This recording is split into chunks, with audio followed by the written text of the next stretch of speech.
leg of a qualifier for the 2012 Olympics. From Ramallah, Cal Perry reports.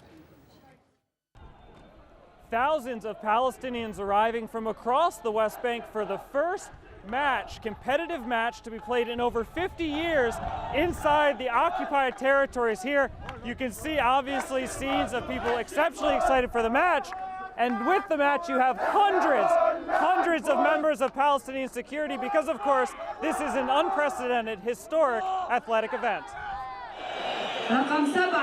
As the Palestinian national team is announced for the first time, we are overwhelmed by the pageantry of the event. This is the first time in Palestinian history. Every other country takes for granted professional football matches. This is the first one in Palestinian history, so you can see how much media has arrived for the game. Jabril Rajoub, once the head of the preventive security apparatus in the West Bank, takes only a fleeting moment to tell us what he thinks is the importance of this game. Exposing our cause through the ethics and the values of sport and the game is an achievement.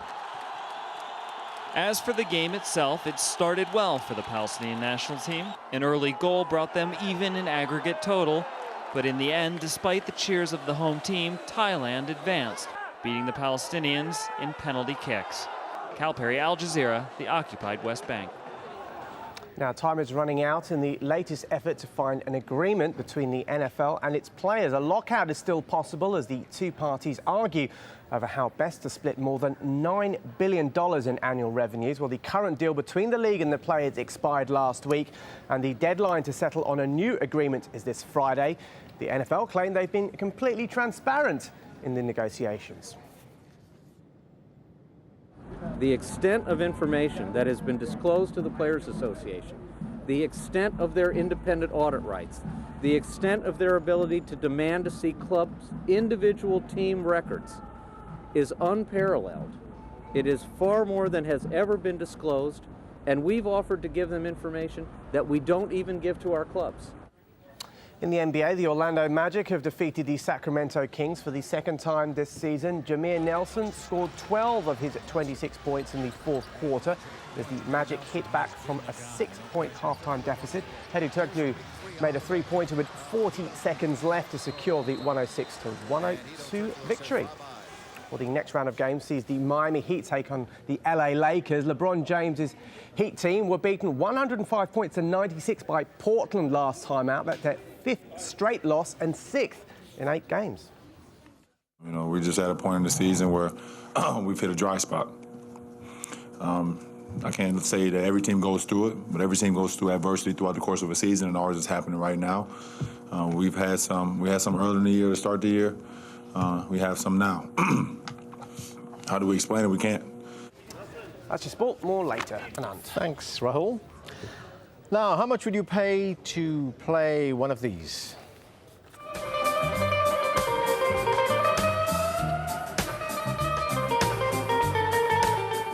That's Eric Clapton with one of his trademark Fender guitars, many of which have now gone under the hammer in New York.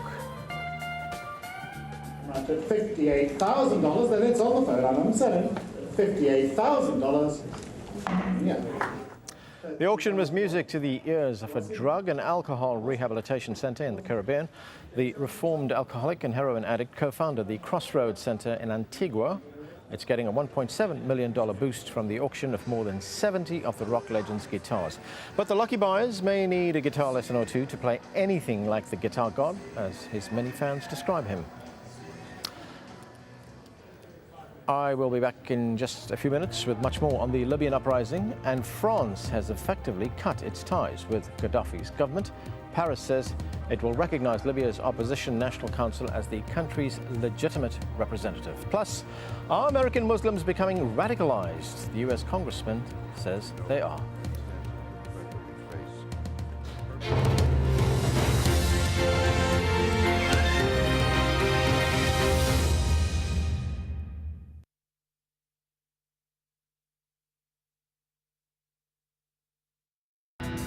From local traders to international finance, it's commerce that makes the world go round. For global companies and developing markets, communication is the currency, and information is the most valuable commodity. counting the cost at this time on Al Jazeera. As protests, violence, and the call for political reform spreads across the Arab world, Al Jazeera's in-depth coverage of events on the ground brings you the news as it breaks. Ongoing coverage of the Libya uprising on Al Jazeera.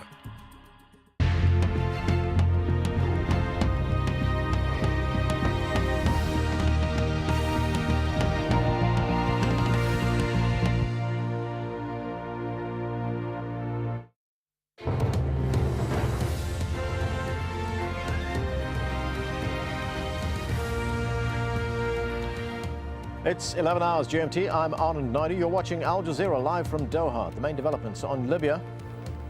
In the last hour, France had recognized the Opposition National Council as the only legitimate representative of the Libyan people.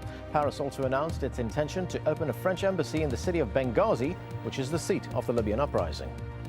Meanwhile, in Brussels, NATO defense ministers and EU foreign ministers are meeting to discuss military options, including a proposed no-fly zone.